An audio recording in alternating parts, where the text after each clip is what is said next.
एक सुरक्षा सूट पहने हुए आदमी ने जैसे ही अलगाव क्वारंटीन का दरवाजा खोला, अगले ही पल वह सामने के नजारे को देखकर दंग रह गया। चारों तरफ तबाही का ऐसा मंजर था जैसे दुनिया खत्म हो चुकी हो। हवा में फैले हुए विकिरण का स्तर इतना ज्यादा था कि वह खतरनाक सीमा पार कर चुका था। आगे का पुल पूरी तरह से विस्फोट में टूटकर बिखर चुका था। जहां तक नजर जाती थी वहां कोई भी पूरा इंसान या लाश तक नहीं बची थी। एक भूमिगत बंकर में छिपे हुए बचे खुचे लोग यह सब देखकर एक साथ हैरान भी थे और राहत में भी थे। किसी ने भी नहीं सोचा था कि दुनिया इतनी जल्दी खत्म हो जाएगी। अब ये लोग जमीन के नीचे करीब 300 मीटर गहरे बंकर में रहकर मानव सभ्यता को आगे बढ़ाने की जिम्मेदारी संभालने वाले थे। इस कहानी का मुख्य किरदार मैक्स आपदा से पहले एक बेहद अमीर और बेपरवाह अमीर घराने का लड़का था, लेकिन एक सड़क हादसे ने उसकी पूरी जिंदगी बदल दी। उस हादसे में उसने अपनी गर्लफ्रेंड को अकेला छोड़कर खुद जान बचाई थी। इसी गलती की वजह से उसे दोषी मानते हुए 5 साल की जेल की सजा मिली। जेल में मैक्स लगातार पछतावे और दर्द में जी रहा था। उसकी दौलत भी वहां उसके किसी काम नहीं आई, बल्कि वह और ज्यादा लोगों के निशाने पर आ गया। एक दिन जेल में कैदियों ने उसे एक बड़ी घूमने वाली वॉशिंग मशीन जैसी मशीन में डाल दिया। मैक्स 16 मिनट तक मौत और जिंदगी के बीच तड़पता रहा। जब उसे बाहर निकाला गया तो उसे लगा कि उसकी सारी तकलीफें शायद अब खत्म हो चुकी हैं। वह जैसे एक नई जिंदगी में वापस आ गया हो। वह लड़खड़ाते हुए खड़ा हुआ और अपने ऊपर अत्याचार करने वाले कैदियों के सामने जोर से हंस पड़ा। उसका यह अजीब सा रिएक्शन देखकर कैदी भी हैरान रह गए और बाद में उसका सम्मान करने लगे। धीरे धीरे अब उसे किसी ने परेशान करना बंद कर दिया। मैक्स ने खुद को मजबूत बनाना शुरू किया। वह हर दिन कड़ी ट्रेनिंग करता था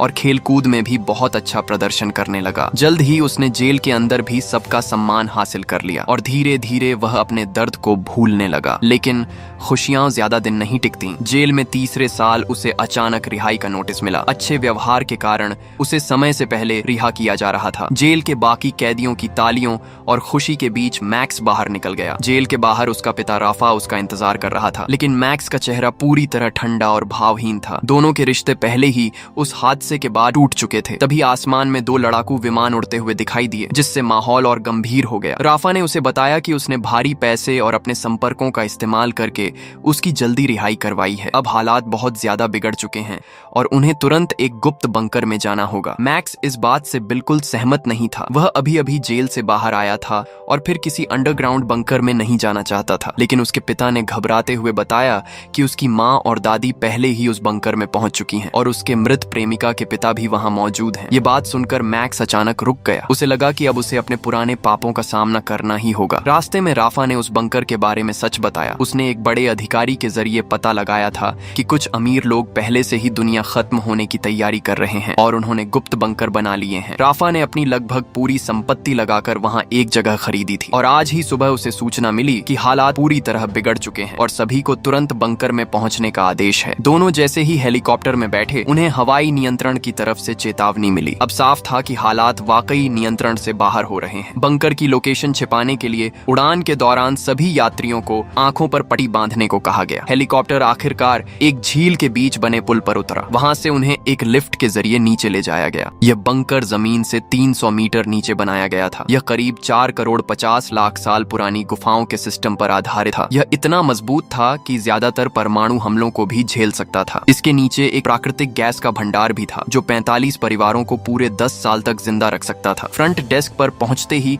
मैक्स और उसके पिता के सारे कम्युनिकेशन डिवाइस छीन लिए गए। कहा गया कि यह ट्रैकिंग से बचने के लिए जरूरी है। यह बंकर 7 साल में बनकर तैयार हुआ था। इसका पूरा परिसर लगभग 20,000 मीटर के दायरे में फैला हुआ था। यहाँ की सुविधाएं इतनी एडवांस थीं कि लोगों के कपड़े भी लगातार रेडिएशन और हवा की गुणवत्ता को मॉनिटर कर सकते थे। पीले रंग की यूनिफॉर्म वाली टीम जो बंकर के मैनेजर के साथ काम कर रही थी, हर समय वहां रहने वाले लोगों को सेवा और सुरक्षा देने के लिए तैयार थी। जैसे ही मैक्स अंदर उस बड़े हॉल में पहुंचा जहां बाहर का नजारा बदलकर दिखाया जा सकता था, उसकी मुलाकात अपनी माँ और दादी से हो गई। लंबे समय बाद परिवार फिर से एक साथ था, लेकिन दूसरी तरफ उसके पिता राफा बड़े स्क्रीन पर चल रही न्यूज को गंभीरता से देख रहे थे। रिपोर्ट में बताया जा रहा था कि रूस के रक्षा मंत्री ने अचानक एक इमरजेंसी प्रेस कॉन्फ्रेंस की है और कुछ भड़काऊ घटनाओं के जवाब में कड़ा पलटवार करने की बात कही है। इसके बाद पूरा परिवार खाने के लिए डाइनिंग एरिया में गया। वहीं अचानक उनकी मुलाकात मैक्स की मृत गर्लफ्रेंड के परिवार से हो गई। माहौल तुरंत बहुत भारी और तनावपूर्ण हो गया। मैक्स ने बहुत ईमानदारी से अपनी गलती के लिए माफी मांगी,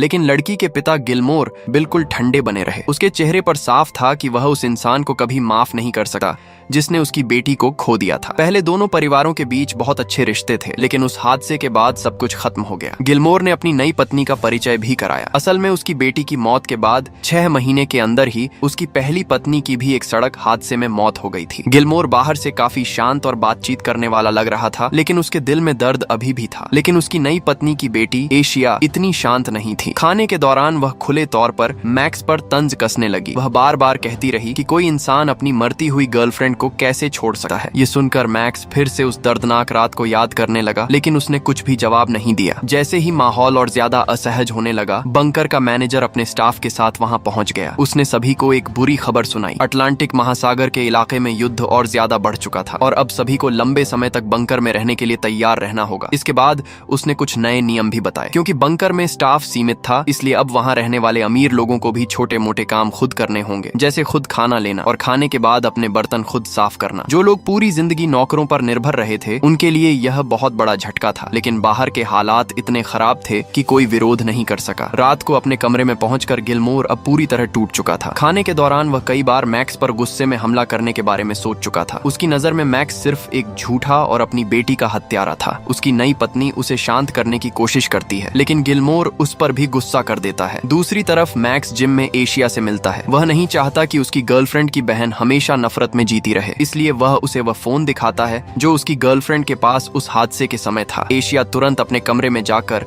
उस फोन को देखती है। उसमें उसकी बहन के कई ऐसे वीडियो थे जिनमें वह मैक्स के साथ खुश और मुस्कुराती हुई दिखाई देती है। यह देखकर एशिया के मन में थोड़ा शक पैदा होने लगता है। उसे समझ नहीं आता कि जो इंसान उसकी बहन के साथ इतना खुश था, वह उसे कैसे छोड़ सकता है। उधर गिलमोर बार में जाकर शराब पीने लगता है, लेकिन उसे बताया जाता है कि हर व्यक्ति को दिन में सिर्फ 2 कप ही सीमित मात्रा में मिलेंगे। वह गुस्से में कुछ बोलने ही वाला होता है कि तभी पूरा सिस्टम अचानक हिलने लगता है। स्क्रीन झिलमिलाने लगती है और तेज अलार्म बज उठता है। घोषणा होती है कि बंकर पर हमला हुआ है और सभी लोगों को तुरंत सबसे निचले और सुरक्षित गुंबद डोम में जाना होगा। पूरा बंकर जोर जोर से हिलने लगता है और लोग डर के मारे इधर उधर भागने लगते हैं। एशिया भी भीड़ के खिलाफ जाते हुए बार की तरफ पहुंचती है, जहां उसे मैक्स और उसके पिता मिलते हैं, जो गिलमोर को सहारा देकर बाहर ला रहे होते हैं। यह देखकर उसके मन में थोड़ा बदलाव आता है और उसे लगता है कि शायद मैक्स इतना बुरा इंसान नहीं है। सभी लोग तेजी से लिफ्ट में बैठते हैं, लेकिन तभी लिफ्ट अचानक खराब हो जाती है और तेजी से नीचे गिरने लगती है। सब लोग डर के मारे चीखने लगते हैं, लेकिन किस्मत से इमरजेंसी ब्रेक लग जाता है और उनकी जान बच जाती है। इसके बाद सभी लोग सुरक्षित डोम में पहुंच जाते हैं। वहां बड़े स्क्रीन पर दुनिया भर की खबरें दिखाई जा रही थीं। हर जगह युद्ध की स्थिति पूरी तरह बेकाबू हो चुकी थी। लगभग सभी देश इस युद्ध में शामिल हो चुके थे। लोगों का डर और तनाव अपने चरम पर था। सबके मन में एक ही सवाल था, क्या सच में तीसरा विश्व युद्ध शुरू हो चुका है? इसी बीच मैनेजर मंच पर आकर घोषणा करता है कि अभी अभी अटलांटिक अलायंस का दक्षिणी बेस बंकर के अंदर जब हालात और बिगड़ते जा रहे थे, तभी बाहर से चौंकाने वाली खबर आई। अटलांटिक अलायंस का दक्षिणी बेस पर परमाणु हमला हो चुका था। क्योंकि यह बंकर उस जगह के काफी करीब था, इसलिए पूरे परिसर में तेज झटके महसूस किए गए। हालात और भी गंभीर होते जा रहे थे। बाहर की स्थिति पूरी तरह नियंत्रण से बाहर थी। मैनेजर ने सभी लोगों से शांत रहने की अपील की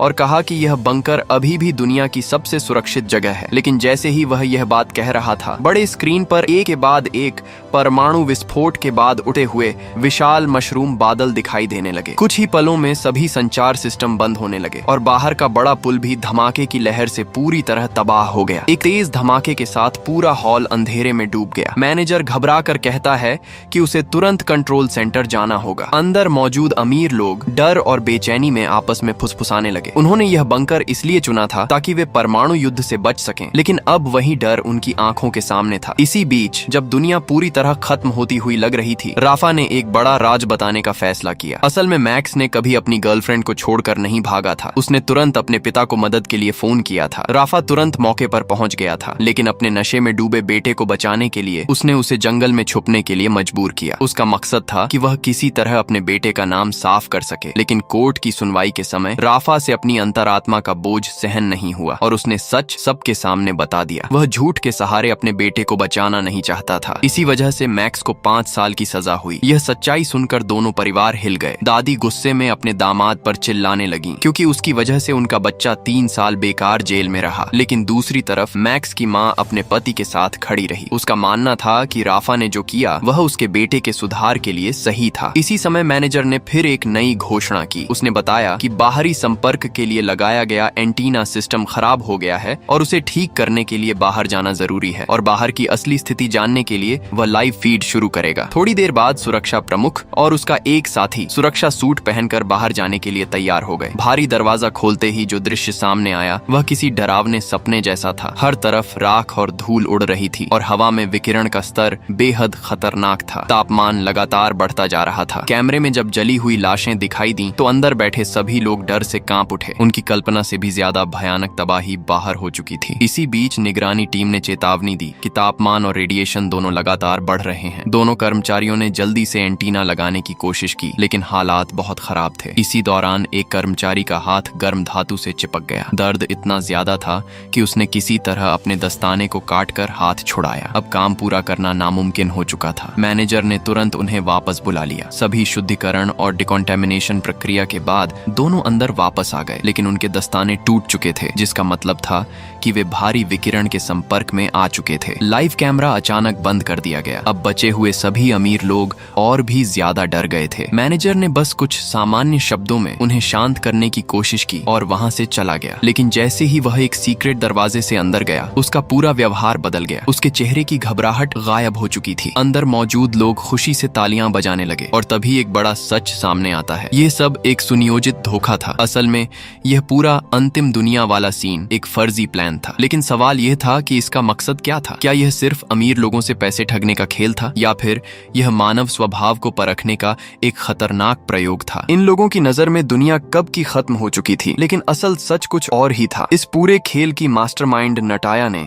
यह योजना 7 साल पहले शुरू की थी। उसका सबसे बड़ा मकसद था अमीर लोगों को यह विश्वास दिलाना कि दुनिया सच में खत्म हो रही है। जैसे ही दुनिया में कहीं भी तनाव या युद्ध जैसी स्थिति बनती, यही लोग अपना खेल शुरू कर देते। वे जानबूझकर सड़क पर अफरा तफरी का माहौल बनाते और हेलीकॉप्टर उड़ान से पहले झूठे एयर ट्रैफिक कंट्रोल के आदेश भेजते। असल में जिस पल से इन अमीर लोगों को फोन आया था उसी पल से जो कुछ भी उन्होंने देखा, सुना और महसूस किया, ये पूरा धोखे का खेल पूरी तरह नटाया की टीम के कंट्रोल में था। जो खबरें बड़े स्क्रीन पर दिखाई जा रही थीं, जिनमें युद्ध और हालात बिगड़ने की बातें थीं, वो भी पहले से तैयार किया गया फेक कंटेंट था। टीम का असली मकसद धीरे धीरे इन अमीर लोगों को यह यकीन दिलाना था कि सच में तीसरा विश्व युद्ध शुरू हो चुका है। इस अंतिम दुनिया के भ्रम को और असली दिखाने के लिए सबसे बड़ा खेल तैयार किया गया था, बंकर पर हमला होने का सीन। असल में यह बंकर जमीन के नीचे कोई प्राकृतिक गुफा नहीं था, बल्कि एक बड़े मैकेनिकल प्लेटफॉर्म पर बना हुआ सेट था जो जरूरत पड़ने पर हिल सकता था, हिला सकता था और अपनी जगह से थोड़ा बहुत मूव भी कर सकता था। इसके अलावा नटाया की टीम ने बहुत सारे साउंड इफेक्ट और विजुअल इफेक्ट पहले से तैयार कर रखे थे और जब इन्हें सही समय पर चलाया गया तो सब कुछ बिल्कुल असली लगने लगा। अफरा तफरी बढ़ाने के लिए बंकर की दरारों से बड़ी मात्रा में धूल और राख जैसी चीजें छोड़ी गईं। यहाँ तक कि लिफ्ट गिरने का पूरा सीन भी एक्टिंग और टेक्नोलॉजी के जरिए बनाया गया था। इसका मकसद सिर्फ एक था, लोगों को यह महसूस कराना कि उनकी मौत बिल्कुल करीब है। जैसे जैसे डर बढ़ता गया, लोगों की मानसिक स्थिति टूटने लगी और तभी वर्ल्ड एंड यानी दुनिया खत्म होने का असली शो शुरू किया गया। जो न्यूज वे देख रहे थे वो असल में एक नकली फिल्म थी जिसे रियल न्यूज जैसा दिखाया गया था। परमाणु धमाकों के सीन को बनाने में लगभग 2 साल की मेहनत लगी थी और जो सुरक्षा टीम बाहर जाकर एंटीना ठीक कर रही थी वह भी असल में एक अलग लोकेशन पर बनाया गया सेट था। उसमें दिखाया गया जलते हुए धातु से दस्ताने चिपक जाने वाला सीन खास तौर पर तैयार किया गया था ताकि किसी को शक न रहे और यही चीज आखिरी भरोसे को भी तोड़ देती है। अब धीरे धीरे सभी अमीर लोग यह मानने लगते हैं कि वे सच में दुनिया के आखिरी बचे हुए इंसान हैं। उनके लिए अब यह बंकर ही पूरी दुनिया बन चुका था। लगातार डर और बंद माहौल की वजह से लोग मानसिक रूप से टूटने लगे। कुछ लोग सोचते थे कि मानवता खत्म हो जाएगी तो कुछ नए सिरे से दुनिया बनाने की बातें करने लगे। इसी माहौल में एक बड़ा हादसा हो गया। एक महिला जो पहले से बहुत ज्यादा एंजाइटी से जूझ रही थी, उसने बाथरूम में आत्महत्या करने की कोशिश की, लेकिन एशिया ने समय रहते उसे बचा लिया और डॉक्टर को बुला लिया। बंकर की महिला डॉक्टर को भी अब इस पूरे खेल पर शक होने लगा था। उसका कहना था कि इस तरह का झूठ कई लोगों को मानसिक रूप से तोड़ सकता है, लेकिन नटाया की टीम इससे बिल्कुल परेशान नहीं थी। उनका अगला कदम और भी खतरनाक था। वे अब सबूत बनाने वाले थे, ऐसे सबूत जिन्हें कोई झूठ नहीं कह सकता था। योजना के तहत मेडिकल टीम को आदेश दिया गया कि सुरक्षा प्रमुख के शरीर पर रेडिएशन बर्न जैसे निशान बनाए जाए ताकि वह सच में विकिरण का शिकार लगे। कुछ ही समय बाद कुछ लोगों को खास तौर पर बुलाया गया। उनमें गिलमोर की नई पत्नी मिमी भी शामिल थी। उनका ब्लड ग्रुप उसी सुरक्षा प्रमुख से मैच करता था, इसीलिए उन्हें पास रखा गया। नटाया ने पूरी योजना के तहत ऑपरेशन रूम को ब्लड टेस्ट रूम के पास रखा था। जब मिमी ने शीशे से देखा कि सुरक्षा अधिकारी की त्वचा बुरी तरह जली और खराब हालत में है और डॉक्टर घबराकर बातें कर रहे हैं, तो यह दृश्य उनके दिमाग पर गहरा असर डाल देता है। अब वे पूरी तरह से मानने लगते हैं कि बाहर सच में दुनिया खत्म हो चुकी है और यह खबर पूरे बंकर में फैल जाती है। चारों तरफ डर और निराशा फैल जाती है, लेकिन दूसरी तरफ नटाया की टीम खुशी से तालियां बजा रही थी, जैसे उन्होंने अपना सबसे बड़ा शो सफलतापूर्वक पूरा कर लिया हो। लेकिन इस पूरी टीम में एक इंसान अलग महसूस कर रहा था, वह थी महिला डॉक्टर। वह इस झूठ और लोगों की भावनाओं के साथ खेल से पूरी तरह टूट चुकी थी और उसने तय किया कि वह अब यहाँ और नहीं रहेगी। नटाया उसे रोकने की कोशिश करती है, क्योंकि अगर वह बाहर गई तो पूरा राज खुल सकता था, लेकिन डॉक्टर किसी भी हालत में रुकने को तैयार नहीं थी। इसी बीच टीम का एक मेंबर जो निगरानी देख रहा था तुरंत वहाँ पहुँचता है और उसे शांत करने के लिए दवाइयाँ देने की कोशिश करता है, लेकिन डॉक्टर गुस्से में उसे थप्पड़ मार देती है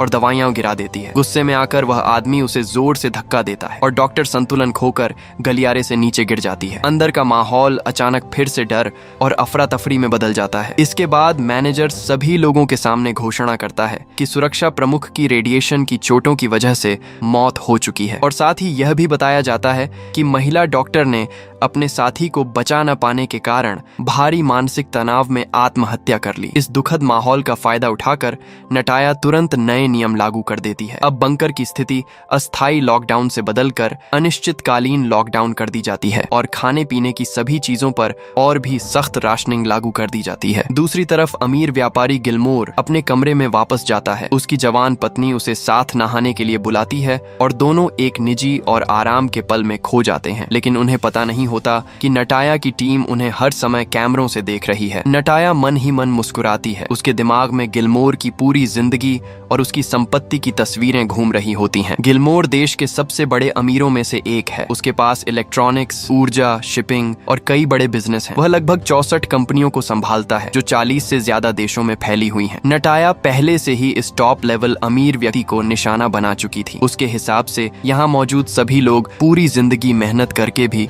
उसकी संपत्ति के एक छोटे हिस्से तक नहीं पहुंच सके। नटाया का असली मकसद सिर्फ पैसा कमाना नहीं था, वह इस पूरी सिस्टम को तोड़ना चाहती थी ताकि उसकी टीम के लोग भी करोड़पति बन सकें। और अब जब उसने अमीर लोगों को यह विश्वास दिला दिया था कि दुनिया खत्म हो चुकी है, तो अगला कदम था उनकी संपत्ति पर कब्जा करना। इसके लिए उन्होंने एक बहुत चालाक योजना बनाई थी। जब सभी अमीर लोग बंकर में आए थे तभी उनके मोबाइल फोन ले लिए गए थे। ऊपर से कहा गया था कि यह सुरक्षा के लिए है, लेकिन असल में इन फोनों का इस्तेमाल ही सबसे बड़ा हथियार था। आधुनिक आर्टिफिशियल इंटेलिजेंस की मदद से वे इन अमीरों के अकाउंट, मैसेज और सोशल मीडिया सब कुछ कंट्रोल कर रहे थे। वे लगातार उनकी जगह पोस्ट और रिप्लाई भी कर सकते थे। धीरे धीरे वे इन लोगों की बोलने की शैली, आदतें और व्यवहार तक कॉपी कर रहे थे ताकि बाहर किसी को शक न हो कि ये लोग गायब हैं। नटाया की योजना थी कि बाहर की दुनिया को यह दिखाया जाए कि ये अमीर लोग कहीं छुट्टियों पर गए हैं ताकि कोई भी तुरंत पुलिस में शिकायत न कर सके। लेकिन यह सिर्फ शुरुआती कदम था। असल मकसद धीरे धीरे इन लोगों की पूरी संपत्ति को अपने नियंत्रण में लेना था। उनका पहला बड़ा निशाना गिलमोर ही था, इसलिए उसकी हर हरकत पर खास नजर रखी जा रही थी। लेकिन गिलमोर के एक भरोसेमंद सहायक को उस पर शक होने लगा है। वह उसे बहुत अच्छे से जानता था क्योंकि वे दोनों पुराने कॉलेज के दोस्त थे। उधर एआई के जरिए गिलमोर की नकली पहचान बहुत ही सही तरीके से बात कर रही थी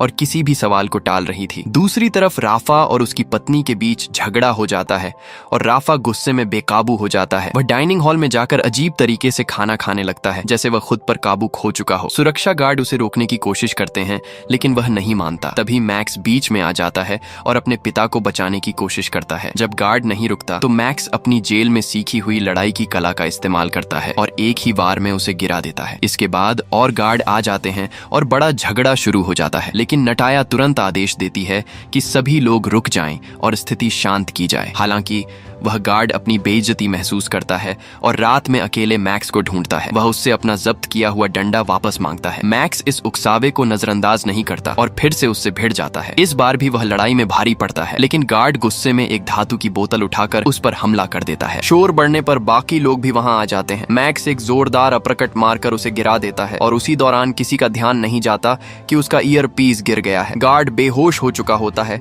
और उसे तुरंत मेडिकल रूम ले जाया जाता है। लेकिन अब सबसे बड़ी समस्या यह थी कि वहां कोई असली डॉक्टर नहीं था। महिला डॉक्टर पहले ही मर चुकी थी और बाकी स्टाफ को सिर्फ बेसिक ट्रेनिंग थी। गंभीर चोट होने की वजह से मरीज को अस्पताल ले जाना जरूरी था, लेकिन अगर उसे बाहर ले जाया गया तो नटाया का पूरा झूठ खुल सकता था। और इसी तनाव के बीच सभी लोग एक बार फिर उलझन में फंस जाते हैं। एशिया को मैक्स के हाथ की चोट का इलाज करते हुए देखा गया। असल में वह लड़की 5 साल तक मेडिकल कॉलेज में पढ़ चुकी थी और उसके पास कुछ प्रैक्टिकल ट्रेनिंग का भी अनुभव था। इस वजह से उसकी मेडिकल जानकारी बंकर के बाकी नर्सों से काफी बेहतर थी। कुछ ही देर बाद उसे मेडिकल रूम में बुला लिया गया। जब उसने बेहोश पड़े सुरक्षा गार्ड को देखा तो उसने साहस के साथ बताया कि यह ब्रेन डैमेज का केस नहीं है, बल्कि यह ऑक्सीजन की कमी के कारण हुआ बेहोशी हाइपोक्सिया का मामला है। उसने तुरंत सही दवा का इंजेक्शन लगाया और धीरे धीरे वह गार्ड होश में आने लगा। होश में आने के बाद गार्ड ने एशिया को ऐसे देखा जैसे वह कोई फरिश्ता हो। उसकी जान बचाने की वजह से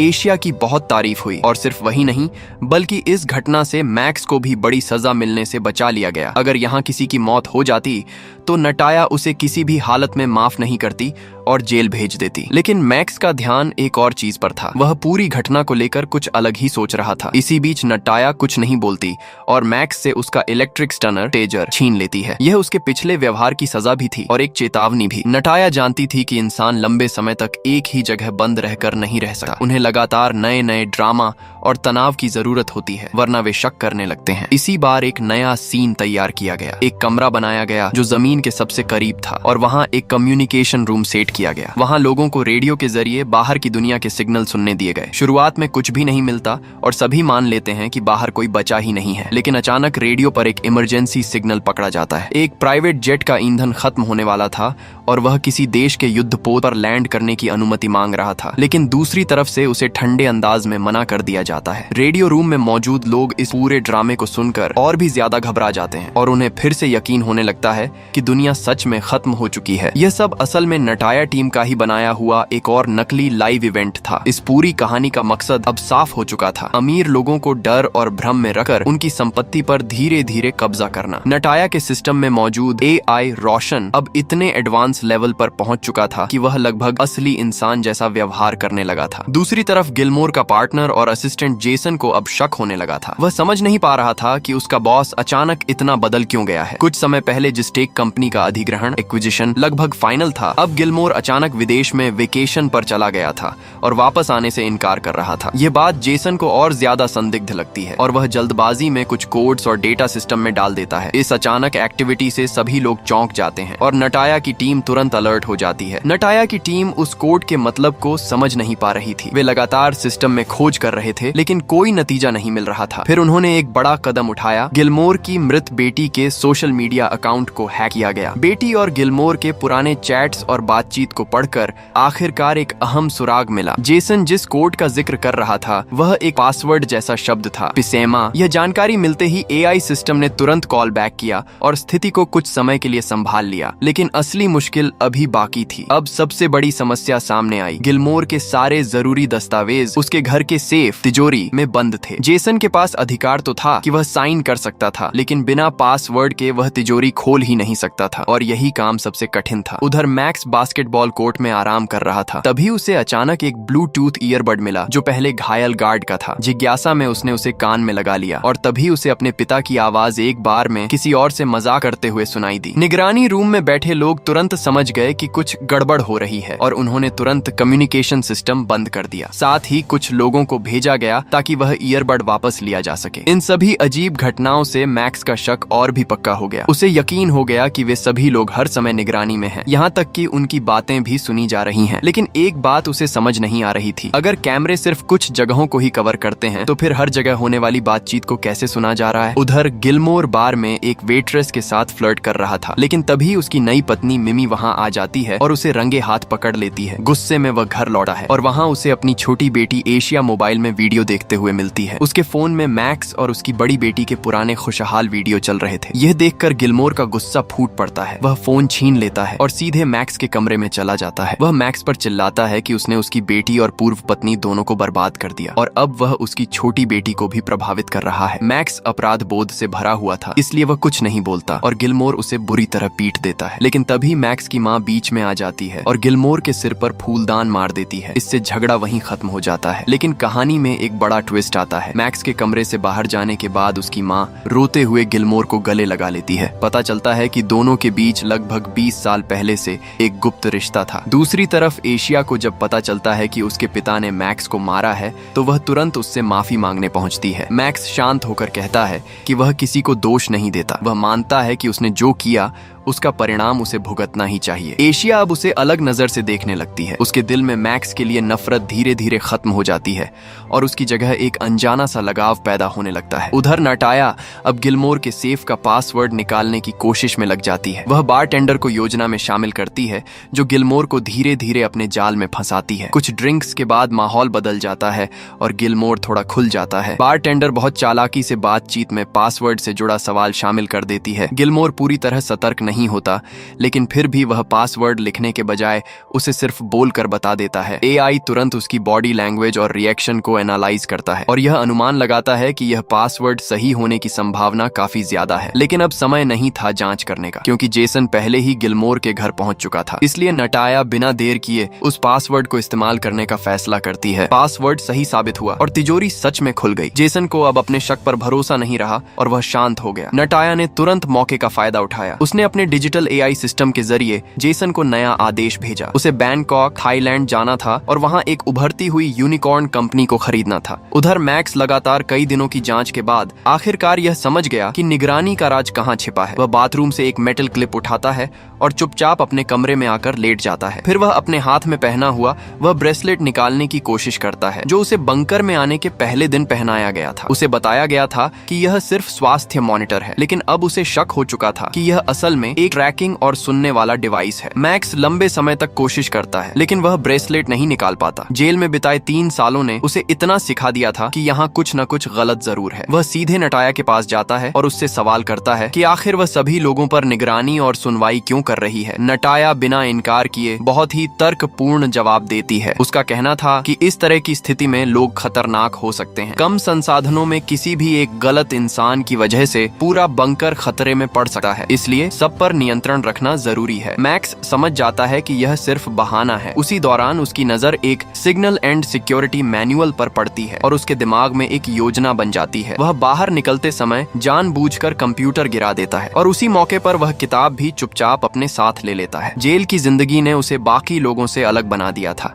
वह आजादी को बहुत गहराई से महसूस करता था और निगरानी वाली जिंदगी से नफरत करने लगा था। इसके बाद मैक्स सीधे एशिया से मिलता है। वह उसे एक ऐसे कमरे में ले जाता है जहां कैमरे नहीं थे। दरवाजा बंद करते ही वह एक कागज निकालता है और एशिया से कहता है कि वह यह बात किसी को न बताए। फिर वह अपने हाथ का ब्रेसलेट दिखाकर इशारा करता है कि यह डिवाइस उनकी बातें सुन सकता है। मैक्स जानबूझकर रोमांटिक और हल्की फुल्की बातें करता है ताकि बाहर वाले को लगे कि सब सामान्य है, लेकिन असली संदेश उस कागज पर लिखा होता है। उसमें लिखा था कि वह इस पूरे सिस्टम को हैक करके बंकर से बाहर निकलने की योजना बना रहा है और उसे इसके लिए एशिया की मदद चाहिए। दोनों एक दूसरे के काफी करीब आ जाते हैं और माहौल थोड़ा भावनात्मक हो जाता है। एशिया बिना ज्यादा सोचे उसकी मदद के लिए मान जाती है। इसके बाद दोनों मैक्स के कमरे में जाते हैं। वे कैमरे को कपड़े से ढक देते हैं और दिखावा करते हैं कि वे आराम कर रहे हैं। फिर मैक्स एक छोटा स्पीकर निकालता है और उसे ब्रेसलेट से जोड़ देता है। अब जो भी वे बोलते हैं बाहर से सिर्फ म्यूजिक और सामान्य आवाजें ही ही सुनाई देती हैं। निगरानी टीम कुछ नहीं कर पाती क्योंकि वे सीधे अंदर घुस भी नहीं सकते थे। अब मैक्स एशिया को और भी गहरे राज बताता है। उसे पता चला था कि इस बंकर में कोई असली सेफ एग्जिट या सीढ़ी ही नहीं है, जो कि किसी भी असली इमरजेंसी डिजाइन के खिलाफ था। जांच के दौरान उसे एक छुपा हुआ संकेत मिला था जिससे पता चला कि असली आपातकालीन सीढ़ी ऊपर छत में छिपी हुई है। अब मैक्स ने पूरी तरह एक प्लान बना लिया था। वह निगरानी के ब्लाइंड स्पॉट में जाकर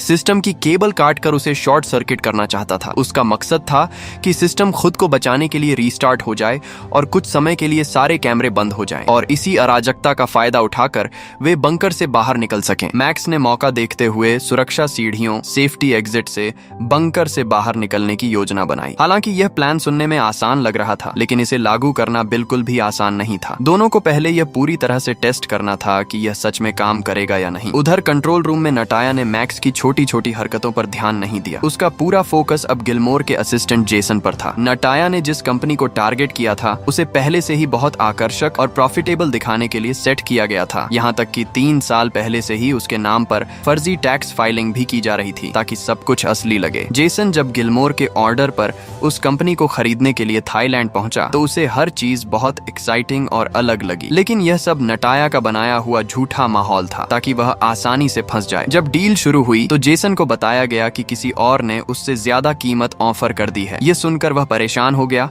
और उसने साफ कहा कि शायद इस डील को छोड़ देना चाहिए। नटाया तुरंत घबरा गई और डिजिटल एआई के जरिए गिलमोर की आवाज में उसे समझाने लगी कि वह दोबारा सोच ले। इसी बीच बंकर में मैक्स और एशिया अपना प्लान आगे बढ़ा रहे थे। उन्होंने कैमरा और माइक्रोफोन को ढक दिया और दीवार में एक छोटा सा छेद किया। उसके अंदर उन्हें एक छुपी हुई वायरिंग मिली जिसे उन्होंने काट दिया। फिर उन्होंने उन तारों को इस तरह जोड़ा कि पूरा सिस्टम कुछ समय के लिए शॉर्ट सर्किट होकर रीस्टार्ट हो जाए। कुछ ही सेकंड बाद पूरा सिस्टम रिब्यूट हो गया और इसी के साथ एआई रोशन और गिलमोर की कम्युनिकेशन भी बंद हो गई। स्क्रीन पर सिस्टम क्रैश का साइन दिखा। नटाया की टीम तुरंत जांच में लग गई, लेकिन उन्हें कोई खराबी नहीं मिली क्योंकि मैक्स ने चालाकी से उन तारों को फिर से जोड़ दिया था ताकि कोई सबूत न मिले। उसने टाइम नोट किया। पूरा सिस्टम सिर्फ 2 मिनट 45 सेकंड के लिए डाउन था। हालांकि यह समय कम था, लेकिन उनके लिए इतना काफी था कि वे बहुत कुछ कर सकें। उधर नटाया ने जेसन को और फंसाने के लिए एक नई चाल चली। उसने एक खूबसूरत लड़की भेजी जिसने उसे एक बार में फंसा लिया। वह बार पूरी तरह से एक्टर्स से भरा हुआ था, सिर्फ उसे प्रभावित करने के लिए। जेसन पूरी तरह उस जाल में फंस गया। अगली सुबह वह लड़की उससे अलविदा लेते हुए अपना नंबर भी दे देती है और ठीक उसी समय नटाया गिलमोर की आवाज में उसे कंपनी को हर हाल में खरीदने का आदेश देती है। जब जेसन फिर से डील करने पहुंचता है तो उसे पता चलता है कि पूरे ऑफिस का एयर कंडीशनिंग बंद है। यह भी नटाया की एक चाल थी ताकि वह जल्दी से फैसला करे। गर्मी, तनाव और पिछली रात की शराब, इन सब की वजह से जेसन का दिमाग ठीक से काम नहीं कर रहा था और वह बिना पूरा कॉन्ट्रैक्ट पढ़े ही साइन कर देता है। इसी दौरान बंकर में मैक्स और एशिया एक और खतरनाक कदम उठाते हैं। वे स्टोर रूम से मिले सामान से एक पानी गर्म करने वाली केतली को अस्थायी बम जैसा डिवाइस बना लेते हैं। वे फिर से दीवार में छेद करते हैं और अगला सिस्टम पॉइंट तैयार करते हैं। उधर जेसन पेमेंट ट्रांसफर कर रहा होता है और नटाया पूरी स्क्रीन पर नजर रख रही होती है, लेकिन तभी अचानक बंकर का सिस्टम फिर से फेल हो जाता है और इस बार नटाया के पास कुछ भी देखने का समय नहीं होता। उसकी पूरी नजर सिर्फ बैंक अकाउंट और पैसे के ट्रांसफर पर टिकी रहती है। अंत में जब 9 अरब 9 बिलियन की नेट डील कंफर्म हो जाती है तो नटाया की पूरी टीम खुशी से झूम उठती है। इतने दिनों की मेहनत आखिरकार सफल हो जाती है। लेकिन इसी दौरान बंकर में मैक्स और एशिया को मिले छोटे से सिस्टम फेलियर का फायदा मिल जाता है। वे पहले से तैयार किए गए मॉडिफाइड इलेक्ट्रिक केतली डिवाइस को बिजली वाले कमरे में रख देते हैं। जैसे जैसे उसमें कॉइल गर्म होती जाती है वह धीरे धीरे एक टाइम बम जैसा काम करने लगती है। इसके बाद दोनों आग बुझाने वाले सिलेंडर का इस्तेमाल करके और ज्यादा अफरा तफरी मचा देते हैं। उधर नटाया अभी भी 9 अरब की सफलता में खुश थी। तभी अचानक जोरदार धमाका होता है। पूरा बंकर एक झटके में अंधेरे में डूब जाता है। अलार्म बजने लगता है और चारों तरफ धुआं फैल जाता है। इसी अराजकता के बीच मैक्स जल्दी से छुपी हुई सुरक्षा सीढ़ी नीचे लाता है और बिना देर किए वह ऊपर चढ़ने लगता है। उसे लगता है कि अब जीत करीब है। दूसरी तरफ एशिया जल्दी से अपने कमरे में वापस जाती है और सबूत मिटाने के लिए फिर से तारों को जोड़ देती है ताकि कोई शक न रहे। उधर जेसन पहले ही प्राइवेट जेट में बैठकर बैंकॉक से निकल रहा था, लेकिन रास्ते में उसे एक बिलबोर्ड पर वही आदमी दिखता है जो पिछली रात क्लब में था। यह देखकर उसे शक होने लगता है। वह तुरंत लड़की का सोशल मीडिया खोलता है, लेकिन उसका अकाउंट अब गायब था। फिर वह उस बार के बारे में ऑनलाइन खोजता है, लेकिन वहां भी कुछ नहीं मिलता। अब जेसन को समझ आने लगता है कि वह एक बड़े धोखे का शिकार हो चुका है। वह तुरंत विमान को वापस बैंकॉक मोड़ने का आदेश देता है, लेकिन जब वह कंपनी ऑफिस पहुंचता है तो वहां सब खाली पड़ा था। न बार था, न कंपनी का कोई नाम, सब गायब हो चुका था। अब जेसन गिलमोर से सच जानने की कोशिश करता है। वह एक ऐसा सवाल पूछता है जो सिर्फ असली गिलमोर ही जान सकता था, उसका कॉलेज वाला पुराना निकनेम। लेकिन जवाब नहीं आता। अब उसे साफ हो जाता है कि स्क्रीन पर दिख रहा गिलमोर असली नहीं है। वह तुरंत पुलिस को कॉल करने ही वाला होता है, लेकिन तभी वही लड़की और एक आदमी अचानक उस पर हमला कर देते हैं और दिन दहाड़े जेसन को मार दिया जाता है। इधर मैक्स अब बंकर के सबसे ऊपरी प्लेटफॉर्म पर पहुंच चुका था। वह एक गार्ड को बेहोश करके उसके एक्सेस कार्ड से सभी दरवाजे खोल देता है। फिर वह सुरक्षा सूट पहनकर एशिया को फोन करता है और आखिरी बार उससे बात करता है। यह एक तरह का अलविदा था। फोन रखने के बाद मैक्स भारी सुरक्षा हेलमेट पहन लेता है और जैसे ही वह ऊपर पहुंचता है उसे बाहर निकलने का दरवाजा दिखाई देता है। वह अब भी नहीं जानता था कि दुनिया खत्म हो चुकी है। वाली पूरी कहानी सिर्फ एक झूठ थी। फिर भी वह बिना सोचे दरवाजा खोल देता है। जैसे ही दरवाजा खुलता है, तेज और चमकदार धूप उसके चेहरे पर पड़ती है और यहीं कहानी खत्म हो जाती है। कोई नहीं जानता कि उस पल उसने सच में क्या देखा। शायद यह भी नटाया का ही कोई आखिरी जाल हो। यही थी अर्बन बंकर की पूरी कहानी, जिसमें अमीरों, झूठ, डर और धोखे का पूरा खेल दिखाया गया। लेकिन सबसे बड़ा सवाल यही रह जाता है, क्या बाहर सच में दुनिया खत्म हो चुकी थी या यह भी एक और बड़ा धोखा था?